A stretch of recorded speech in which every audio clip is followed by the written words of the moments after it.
Welcome to the 14 podcast. I'm your host, Chris Lee. Today, we are going to talk Alabama and one of my friends in the business, Tony Tsoukalas. He works at BamaInsider.com. That is the Alabama Rivals site on the beat. He joins us today. Tony, thanks for joining us in what is a busy time. I think it goes without saying, if you cover football in Alabama, it's always a busy time, but we appreciate you taking time out of your busy schedule to join us today.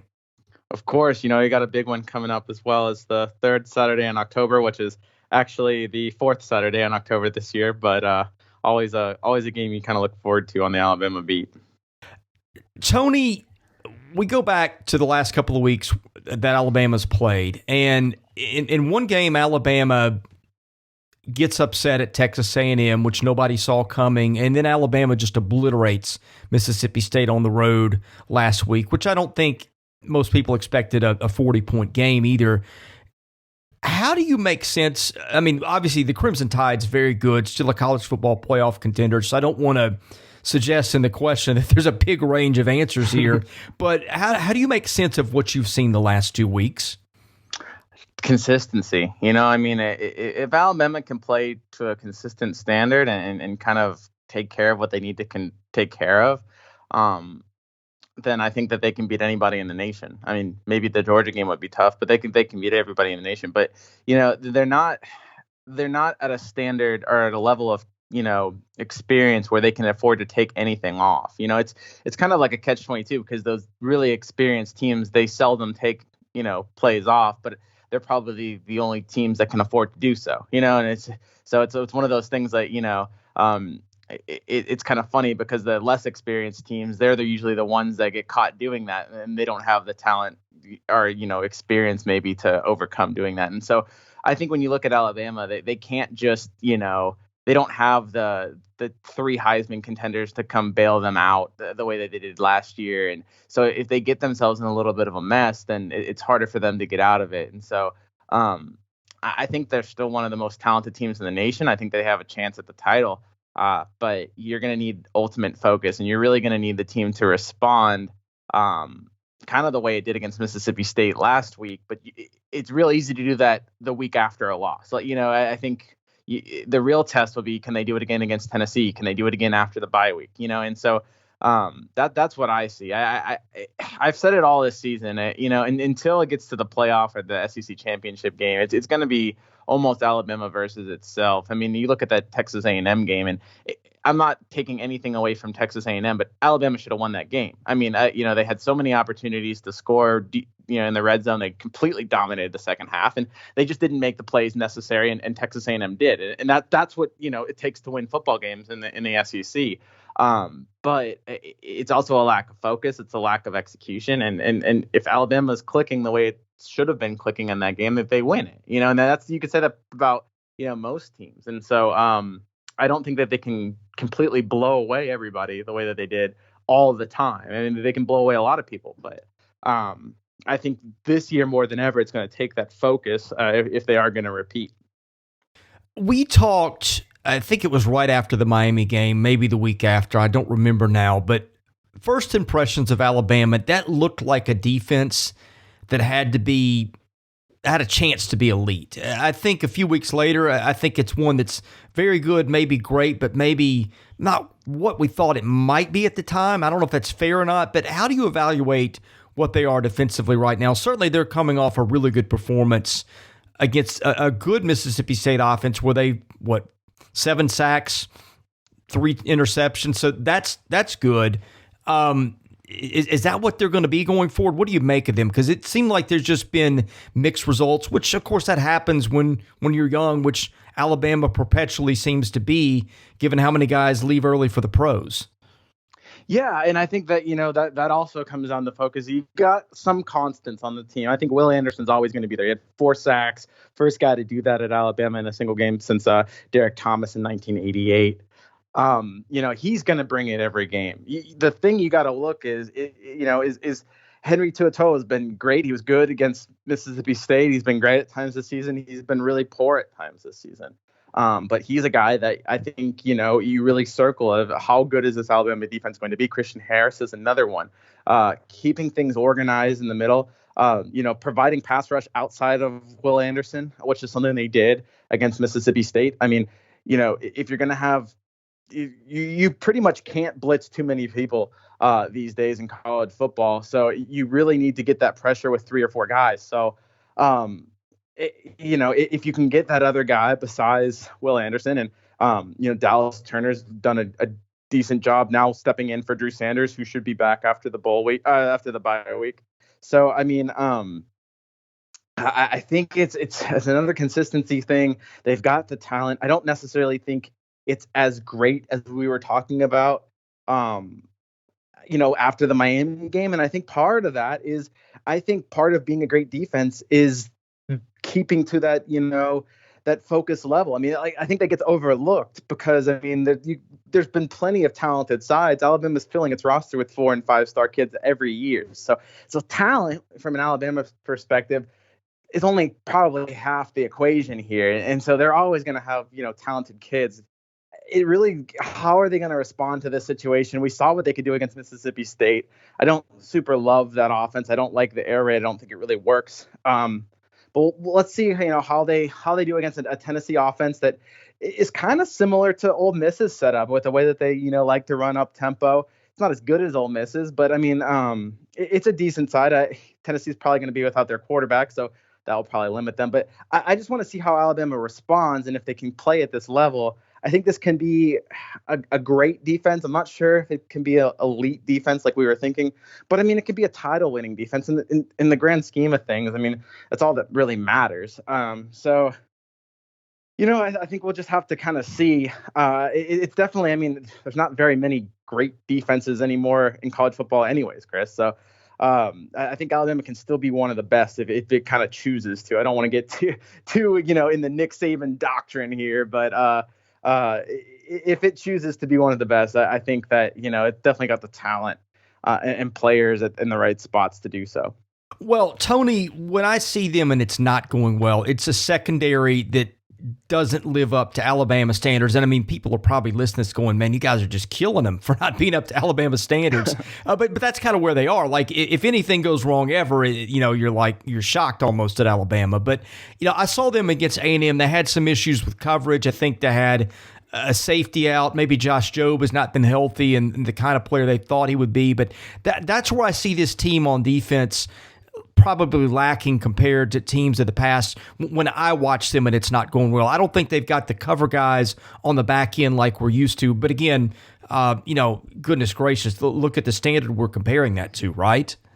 Right. I mean, you're comparing, and everyone, they're comparing, a Josh Jobe to a Patrick Surtain, and he's just not that. I think Josh Jobe is a solid cornerback, probably a number 2 cornerback on a good team, on an elite defense. You know what I'm saying? It's probably the number 2. That's why, he did so well with Surtain. I think he's a great guy that can make plays, but you look at a guy like Josh Jobe, he's going to make mistakes. He it seems like, every other game or, in the key moments and the games that Alabama comes close to, he always seems to be good for a pass interference call. And it's just, at this point, you would expect him to, have a little bit more discipline in those situations.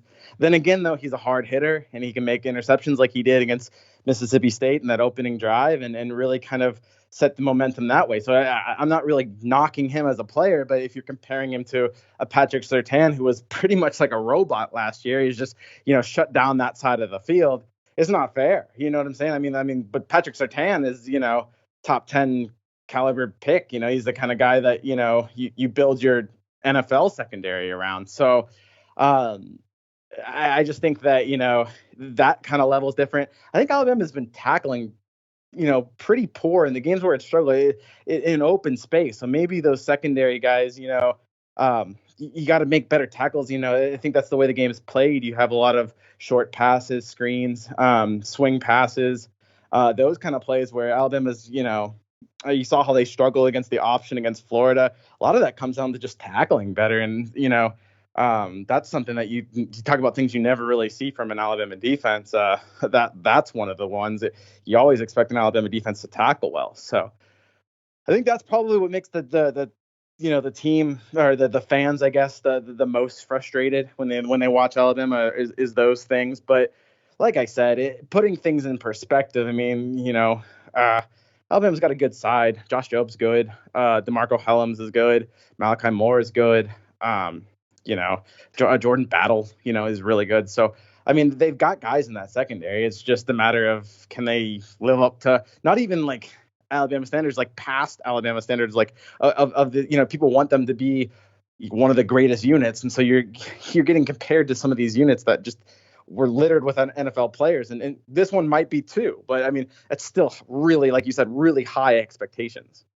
Well, offense has high expectations too, and I was kind of amused with what I thought was an overreaction to the A&M game. All the tweets from former players about this team's not tough because of one bad series inside the 10 or 5 or wherever it was. I mean, look, this bunch is leading the conference in scoring at 45 points a game. It's got a Heisman candidate at quarterback. It's got a really, really good running back in Brian Robinson, a couple of good receivers. I thought that was a little amusing to me to watch how everybody just melted down in a game where I think they had, 525 yards against a really talented A&M defense. To me, I got a kick out of that. I don't know what's like. Maybe up close you're nodding your head in agreement with the critics, but that was a moment to me that was just kind of wild. Well, I definitely agree with the criticism on O'Brien in the goal line. I think that was just puzzling. I mean, so you look at the drive that Bryce Young threw the interception with, right? They got stuffed on 2 runs. I don't know. I think inside the 5, let's just say. And then Bryce Young throws an interception, and they didn't even get stuffed. I mean, like, I think they were at you're going back on my memory here, but I think they're at like the 5, got 2 yards, got another 2 yards, and then they're at the 1 and they throw and they get an interception.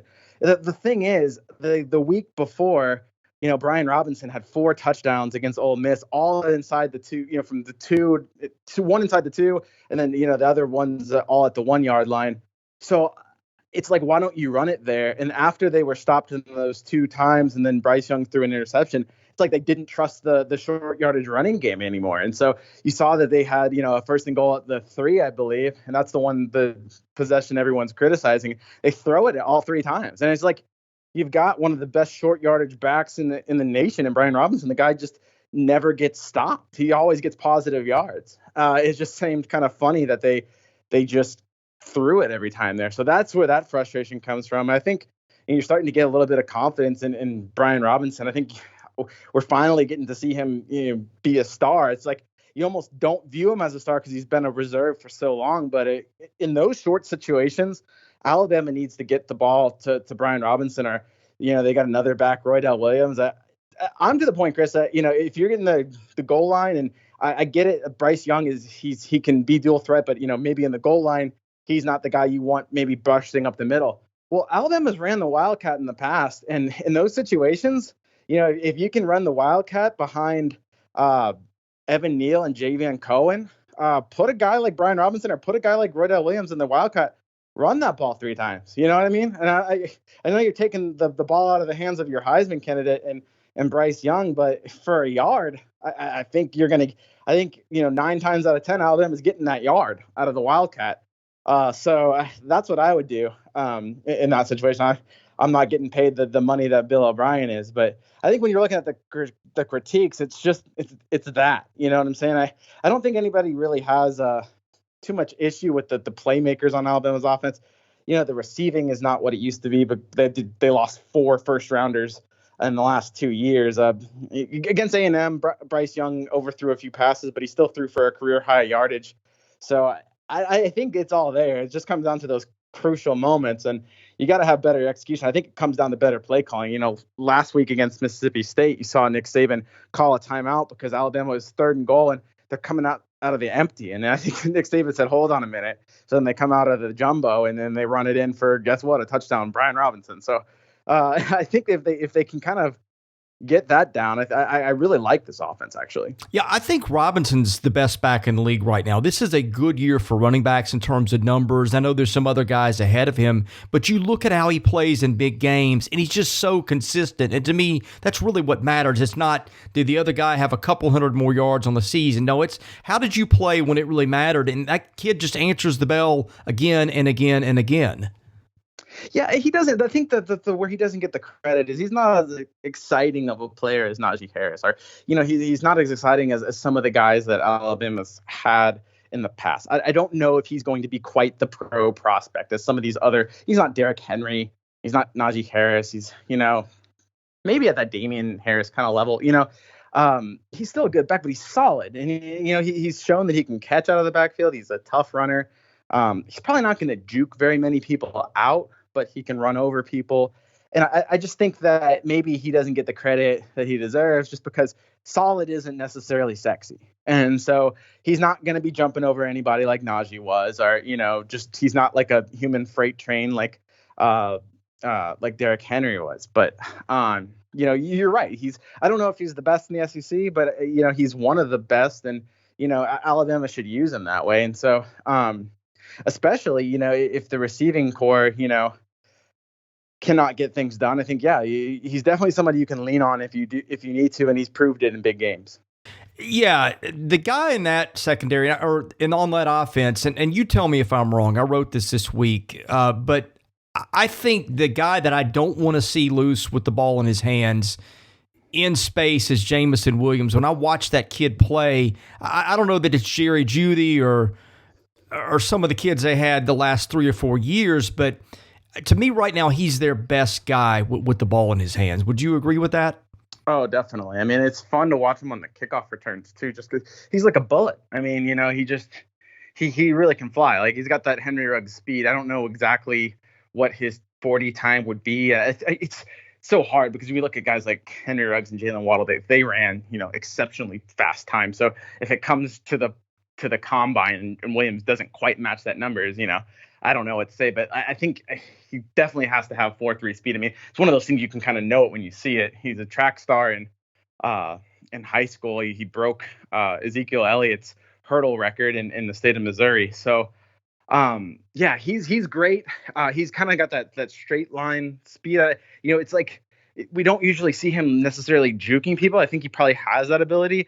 It's not like not maybe so much like a Jalen Waddle where he's as shifty, but he's just got that fast. And if you give him a corner, like, he's gone. You know what I'm saying? Like, if you give him any bit of space, like Henry Ruggs was, he's gone. And so we've also seen him make some good catches. I think I remember one against the Texas A&M where, he really had to kind of hold on to a ball. It was a tough. He had a defender right there. It's just showed really good hands. But I think he's probably the best receiver. I mean, John Mechie took a lot of criticism. He hasn't really been, what you would call a number one receiver until last week, where he really stepped up against Mississippi State. I just don't think Alabama has. I think Jamison Williams is probably the only true NFL guy. I'm not sure he'll be a first round pick, but he might be. He's probably going to be a day 2 pick if he was to leave. And I think, Alabama's used to having that guy. I don't think John Mechie is that guy. And I think everybody wanted John Mechie to be that guy. John Mechie, and then, I don't mean this as like a knock on him, because this is another good player, but John Mechie is a lot like a little bit better version of our Darius Stewart, if you remember. That's at least my comparison. A guy that, is solid, can be your leading receiver if he's going to move the ball for you. I might be selling John Mechie way short here. I just don't see him at that same level of an NFL receiver as, Jerry Jeudy or Calvin Ridley or Henry Ruggs, Jalen Waddle, Devontae Smith. I don't. So I think that's where the frustration from Alabama's receiving core is. There was these expectations put on John Mechie, and maybe come the spring, I could totally eat my words here, but I think that he might not be that guy.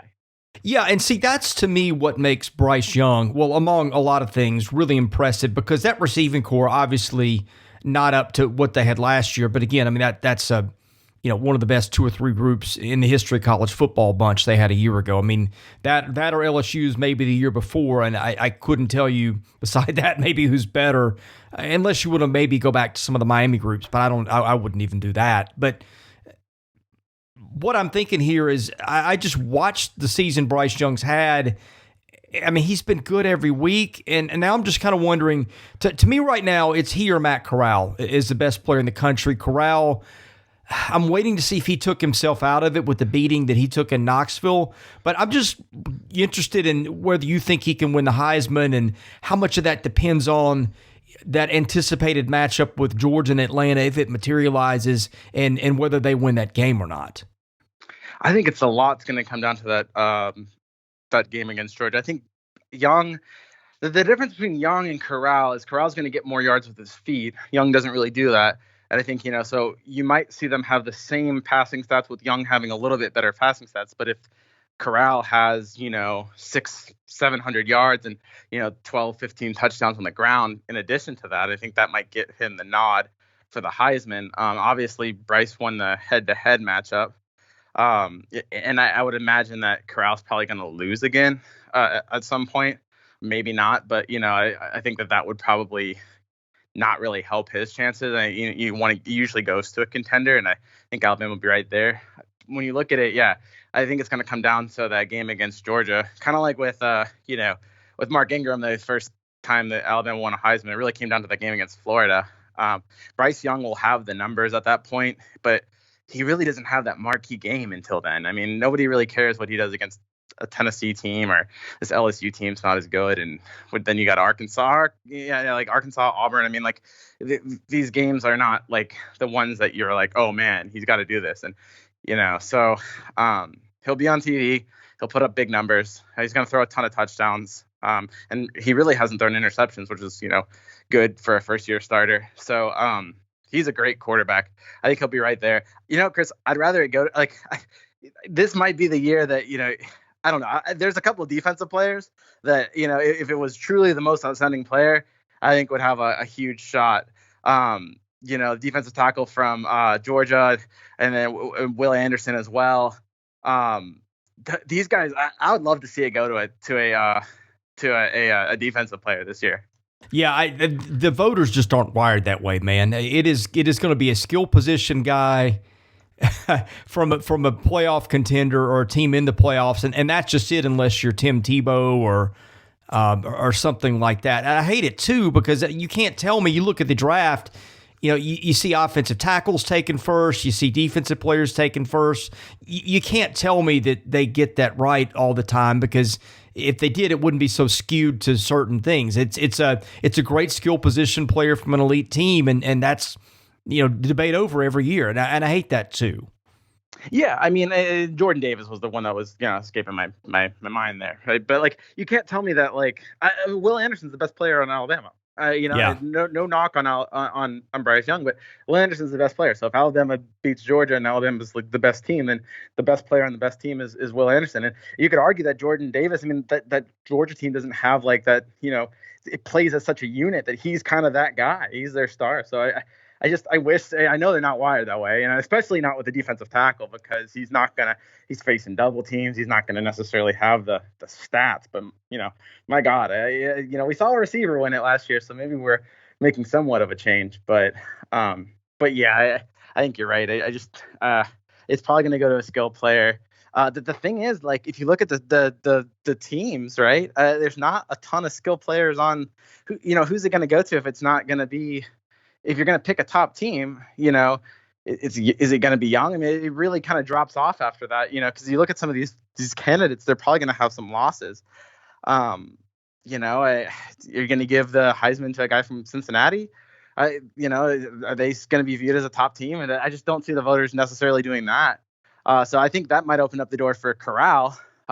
If I was betting, I think I'd still pick Corral unless, Bryce Young was going to really kind of perform super well against Georgia, and maybe that will steal it at the end.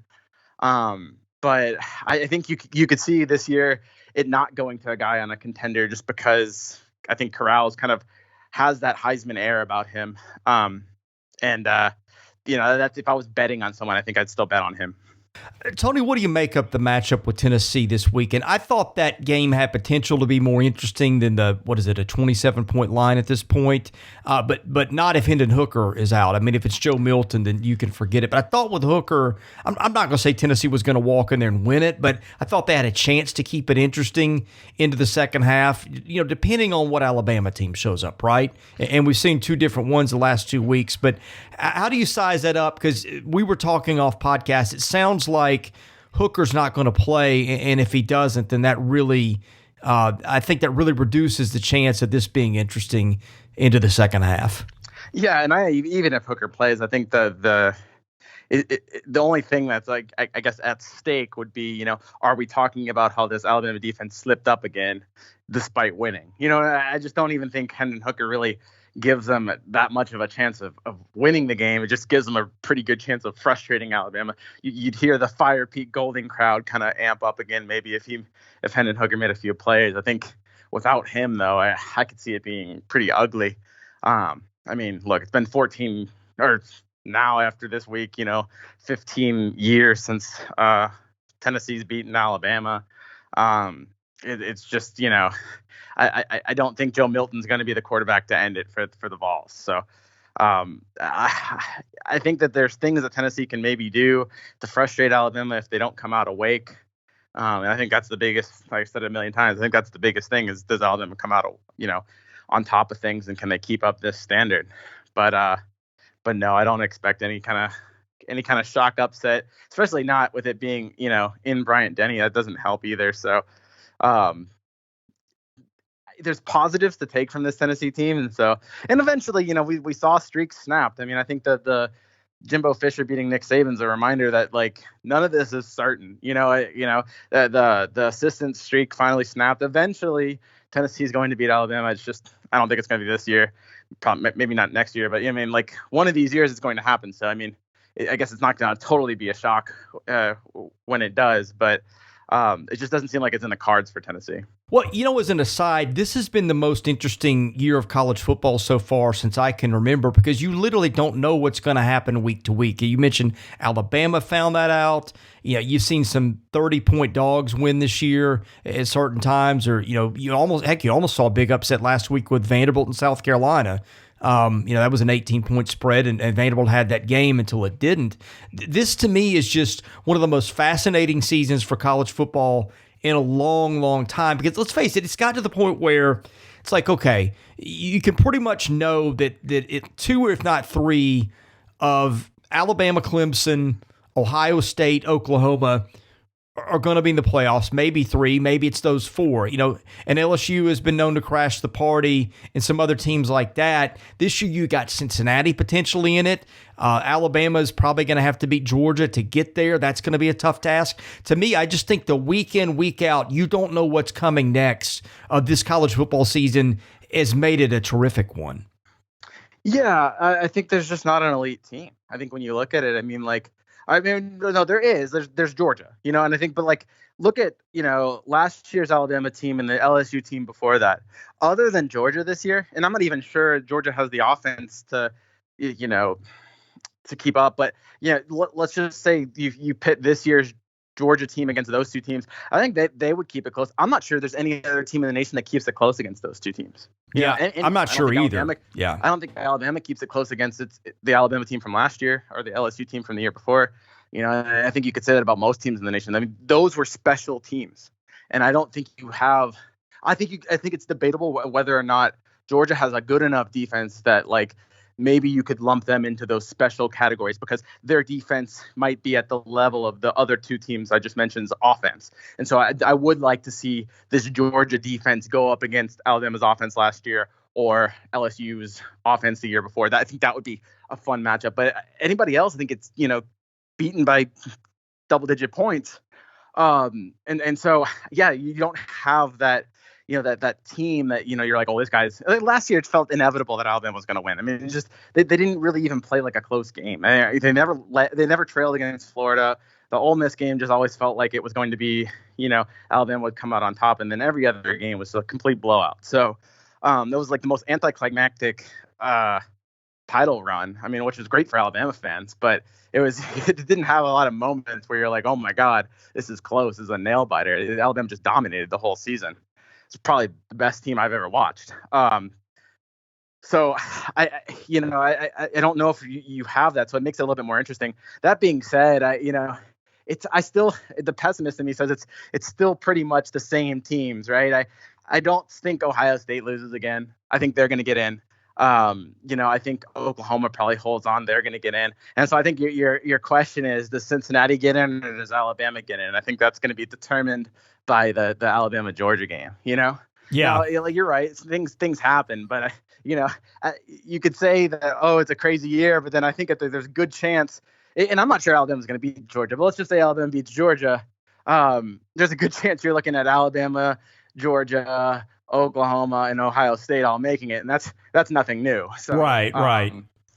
Yeah. Well, I mean, at least at this point, it's not inevitable. At least it seems, and I guess that's progress. Maybe that's the proper take. But the other thing that's different about this year, and we didn't used to see this at all. It's the product of the times and the transfer portal. But you got Henry To'oTo'o playing for Alabama, starting at linebacker. He was one of the stars of the Vols defense a year ago. You get Brandon Turnage at Tennessee, who came from Alabama. So you've got a very interesting storyline there, just in terms of crossover players in this game. Yeah, definitely. I mean, this is like turning into a friendly rivalry. Like for one of the most quote unquote bitter rivals, it's really not so bitter, right? I mean, because Alabama's winning this game every year. Now you're starting to get, like, the players are all friends. You know what I'm saying? Alabama still talks to Brandon Turnage. Tennessee players love Henry To'oTo'o. You had Jeremy Pruitt switch sides. It brought a whole Alabama staff basically with him to Tennessee. Alabama's got Bob Welton and a few other Tennessee guys on their staff, and it's just like it's so intermingled now that it's kind of funny. I think the fans and the older fans, even not even the younger fans, care about this rivalry from a hatred standard more than the players do. But I think you always want to play really well against your former guys. There's bragging rights. I think having another player doesn't really amp up the hatred, but it kind of amps up that bragging rights because I'm sure Henry To'oTo'o wants to be able to say, like, oh man, beat you guys, you know what I'm saying? And I'm sure after the season they might have a laugh or go back and forth and kind of jab at each other a little bit friendly after the season. But from a motivation standpoint in this game, I don't think these people are going to Alabama thinking, oh man, I can't wait to play Tennessee. They're probably thinking, oh man, from an Alabama standpoint, this is the game you get to smoke the cigar afterwards. But that's all, you know what I'm saying? Like, they're not even looking at Tennessee as like, oh, this is one of the things that you do at Alabama. You smoke the cigar after the Tennessee game.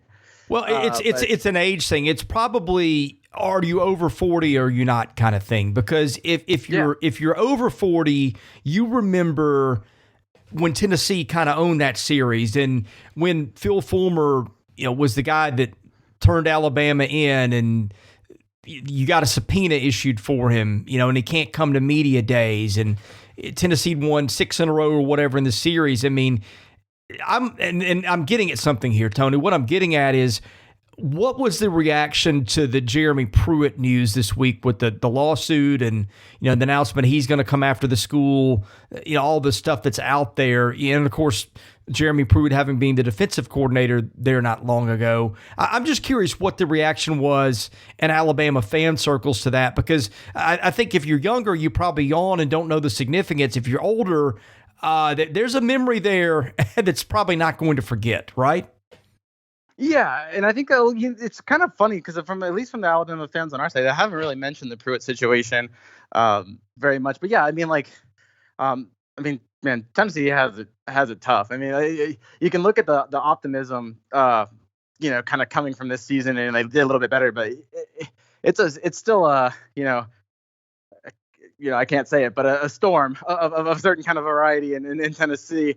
And so, yeah, having, Jeremy Pruitt kind of come after them, and it adds to the whole mess behind, Tennessee and how messy this rivalry can be. Chris, I think it'd be hilarious if somehow, what if Jeremy Pruitt comes back and is Alabama's next defensive coordinator. I mean, like, what would that add to the whole thing with him, coming after Tennessee? From a pure entertainment standpoint, that's what I'm rooting for. Anything else with Alabama football before we talk a little hoops and close the podcast here? And any storylines standing out with this team or this game that we didn't get into? Hey, I have a proposition. I've been kind of coming up with this little theory. I just want to know your thoughts on it. Right, this is my doomsday scenario for college football. So you got Alabama. What if Alabama was to lose to Auburn, still make the SEC championship game, and then beat Georgia by like 3 or 4 touchdowns? What happens? Does Georgia lose another game to anybody else? No, Georgia wins out. Alabama has 2 losses, an SEC title, and a win over the number 1 team. A big win over the number 1 team. See, I was a bigger believer in the doomsday scenario about a week or 2 ago when Florida was playing better, because I thought Florida might have the athletes to give Georgia trouble. I don't see that happening now, although, Alabama goes to A&M, and you know what happened at the time A&M wasn't playing well. So I never rule it out, but I don't know. To me, Georgia probably still goes in that scenario. A lot's going to depend on the Big Ten, right? I mean, a lot's going to depend on the Big Ten. Yeah. I guess my question there is, like, do you take Alabama? Because I see what you're saying. That's the scenario I had. You've never had a 2-loss team. I don't know. Sorry if I caught you off guard. I've been like running this scenario, and I'm like the mastermind of this scenario. I'm almost like willing it to existence just to see how it plays out. No, that's why we're here, right? I'm thinking through this. I mean, LSU, and it was a different time, right? It was before this format, but didn't LSU get in with 2 losses back when? Gosh, this would have been it would have been after Saban, so it would have been Les Miles. I'd have to look that up, but I mean, I think they won the title with 2 titles. It wasn't the playoffs, but yeah, they did win the title with 2 losses. Yeah, yeah. I mean, it's been close. So I don't know. I think look, we always think we have this thing figured out, right? and then rivalry weekend and championship weekend always throws a kink into things that we never see coming. And frankly, I hope that happens again. I don't know. I don't really care where. I just think that's what keeps us interesting, right? Definitely. Yeah. That's why I brought it up. I don't know what you would do in that situation. If I'm Cincinnati, I'm just losing my mind if that situation happens, because it just seems like there's no way. How could you be bumped off of a 2-loss Alabama team? But at the same time, if you're 2-loss Alabama and you beat the number 1 team by, it'd have to be by a lot, right? But if they did that in a neutral setting, I think it'd be crazy not to take them too. So okay, I love those scenarios. Well, let's go down the crazy path a minute. I'm going to pull up some standings to make sure we're right on this. Because you still got 12, 13 unbeaten teams. So yeah, there's a lot, but a lot of them are going to play each other. I know that. Right. If you break it down, it won't be that at the end of the season. Like SMU, okay, SMU's not going to factor into the title conversation. But here's one: Oklahoma State's 6-0. What if they crash the party or something like that? I just think that there's always like more scenarios in play than we're talking about, right? Definitely, yeah. The Big Ten, you still got Michigan State unbeaten. You've got a 1-loss Ohio State. You got Michigan unbeaten. I don't know. To me, here we are past the middle of October. They could. Yeah. Yeah, Oregon's looked awful, but you could say that they almost control their destiny too, with only 1 loss and a win over Ohio State. I mean, Well, see, I think what if it comes down between Ohio State and Oregon? I think do you have to take? I mean, Oregon beat Ohio State right at Ohio State. Yeah. And I don't think anybody thinks Oregon's better, but that has to matter, right? Yeah. So there's a ton of, that's one of the ones too. I just don't expect Oregon to, I mean, they've been just barely getting by, barely got by Cal last week, but, they're still a team that I think probably controls its own destiny. I think the somebody beating the tar out of somebody else scenario that you started with is probably where this comes in, right? Especially if it is a 1-loss team. So yeah, I think that's going to be fun to watch. And then you've got go down the line. Let's get past Tennessee this week. Alabama's got an off week. I don't know if LSU has a chance to be interesting. I don't think so. But, last week showed us they're not dead yet. New Mexico State's your annual mid-November cakewalk that you get heading towards the end of the year. Arkansas, I don't see that one at this point. I think Arkansas has lost its luster, but then Auburn's sitting there playing well, and we know how that game goes, right? Auburn on the road is always tricky. Now it's probably a little bit trickier with Malzahn than it is. I don't know what it's going to be like with Harsin. You know what I'm saying? But yeah, that's what I was saying. I think that's the only game I could see Alabama dropping if they were. If this doomsday scenario is going to happen, that would be the one that Alabama would have to drop. And I'm just not sure what Auburn is right now. That's a mystery team to me. The other thing in this whole thing too is at that point, I mean, if we're really going on this conspiracy path, kind of Texas A&M would then have to lose again too, because they would then hold the tiebreaker over Alabama's. So, there's also that. Alabama would still have to make it to Atlanta. I'm just assuming that like everything lines up in my stars to have this. I think college football at this point, whatever happens, if this scenario happened, I think college football just immediately goes to a playoff. Expander playoff. You'd see the people screaming for an extended playoff. Well, they were headed that way until Oklahoma and Texas did their things, right? I mean, that's what it seems to me. And then right now you got the ACC and the Big Ten and the Pac-12 pissed off at the SEC for something good and well they were going to do. I mean, it's not like Oklahoma and Texas, if they show up on the doorstep of the Big Ten and say, hey, we want to join your league. I mean, is the Big Ten commissioner making calls and saying, hey, guys, slow your roll? No, they're doing the same thing.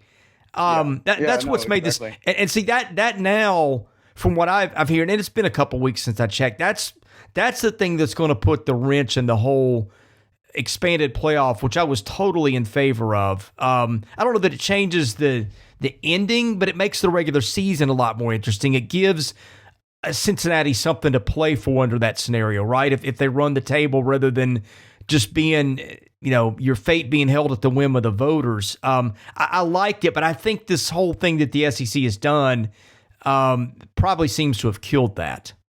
Yeah, probably. And there's faults in that playoff too, because I mean, if Alabama's undefeated, what good is playing the Iron Bowl if they could lose and still easily make the playoff? So yeah, there's definitely some kinks in that too. I mean, if you were trying to make it enough like the NFL, well, the NFL has weeks where they basically rest people at the last week of the season. So if you're going to make it too much like that, it's you're going to expect the teams to kind of follow that format. So yeah, I mean, it's the closest thing to a true championship, because I mean, I love the NCAA tournament in basketball, but come on, when you're playing games or giving you Final Four teams and stuff like that, it's just different. That is the one thing. If this goes away, I guess we complain about it being too predictable in the same teams, but it does lend itself to more of a true champion the way it is now. Yeah, I mean, because at that point, it's going to get to the point too where if you can just get into the playoffs by being undefeated, then why are you trying to build up your strength of schedule? I mean, if Cincinnati can get there every year, then, if I'm Alabama, why am I trying to schedule anybody outside of the SEC when the SEC is so good? It might as well just be undefeated. So I think you got to consider that too. But let's switch to hoops. What's your thought on Alabama coming the season? The Crimson Tide, to nobody's surprise, made the AP's top 25. This week, the preseason poll was released. I think there's 5 SEC teams in there, and it's the 5 you basically would have guessed at this point. But where do you think their season's headed? Because I think that's an awfully talented team. To me, I look, and I think it seems to me like they're maybe a little bit underrated, but who knows, right?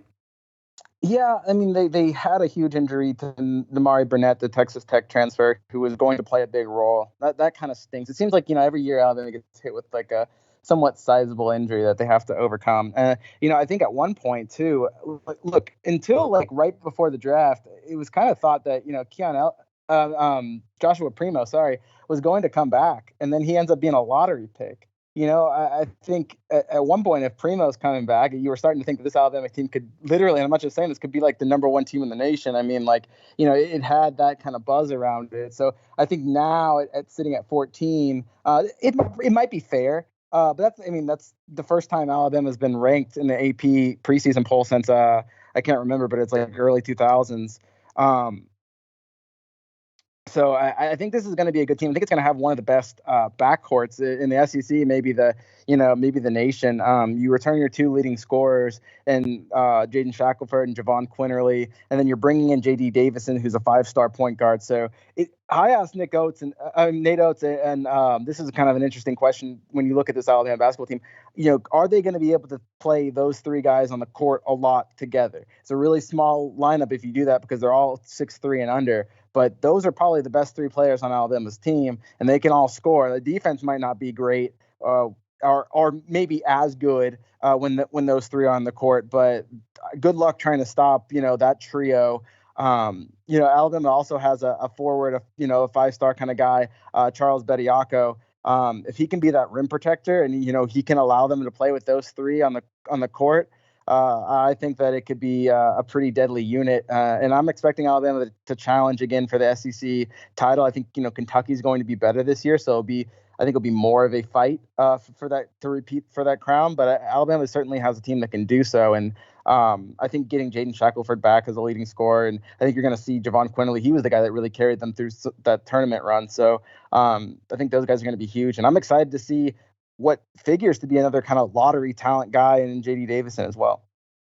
Yeah, you kind of beat me to some of that. I thought Quinterly and Shackelford were the guys that really carried them some games down the stretch. I know they lost an SEC Player of the Year, but it seemed to me like he became less of a factor, and I know injuries were a thing there too, but Shackelford and Quinterly really, I thought, just took over games at times. You said you had a 5-star point guard, you had a rim protector, which replaces a lot of what they lost there. To me, I just thought those guys were so good, and that's why I feel like nobody's sleeping on Alabama. Let's be fair, but I thought they might be more of a top 10 team than a top 20 team because of that.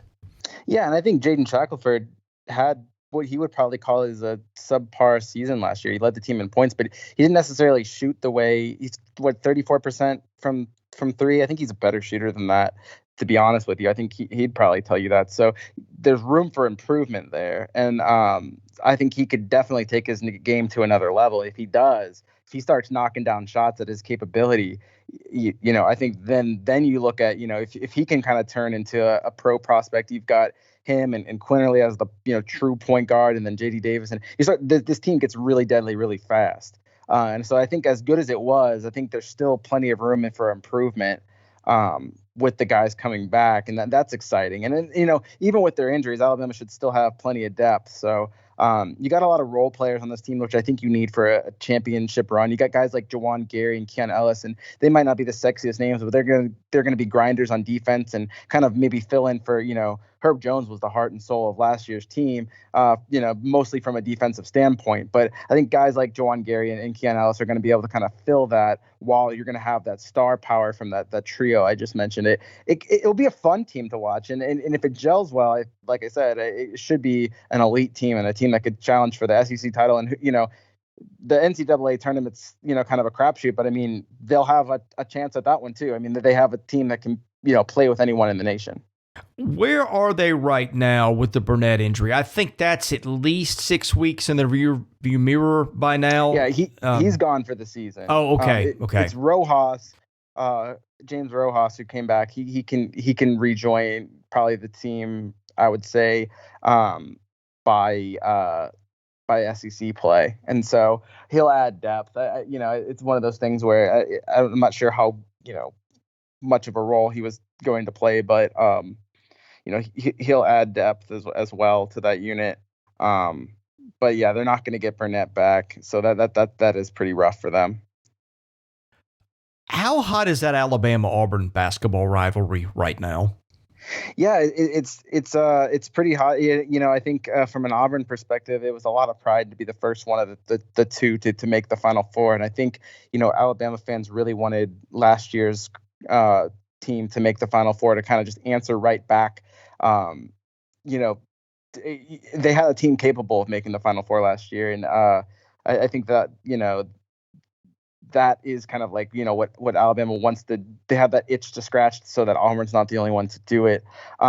It's pretty hot rivalry because you got to think, as much as the football rivalry, it's still pretty much dominated by Alabama. Auburn picks the right times to win, but that rivalry has been more or less, Alabama's had a way better program than Auburn over the last, few years. I mean, as a whole, right? The basketball's a lot more even, and I think that that kind of stokes the rivalry a lot more. It's good. They both recruit really well. I think they both have dynamic coaches that kind of add to the rivalry. I just think that it's really good personality between the two. So I wouldn't be surprised if things. Nate Oats is one to say something here and there, and so is Bruce Pearl. So I wonder if over time maybe something like that happens and kind of spices up the rivalry even more. We can only hope, right? Yeah. I think, you and I are in agreement that, we're always rooting for that extra little bit of drama. Absolutely. Well, there's always drama in SEC football, always drama in the Yellowhammer State. You guys will have it covered better than anybody. Tell people where they can find your coverage, what's coming up, and where they can follow you on social media. Sure. The site's BamaInsider.com. We also have an Alabama football YouTube account that, pretty much has shows every single day. It always has something to watch. There's new content on that all the time. We also have a really good message board, Talk of Champions. If you're a subscriber on Bama Insider, you get access to that. And as far as my coverage, you can follow me at Tony_Tsoukalas. That's Tsoukalas with a Tsoukalas. Type that into Google, to Twitter. You'll find me. I'm probably the only one. So, but keep it locked on for Bama Insider because we have a lot of great coverage coming your way. Hey, Tony, thanks for joining us. We'll do this again at some point in the football season, and I look forward to that. Yeah, me too. He's Tony Tsoukalas of BamaInsider.com. I'm Chris Lee, the host of The 14. Thanks for listening. We'll be back with more episodes next week.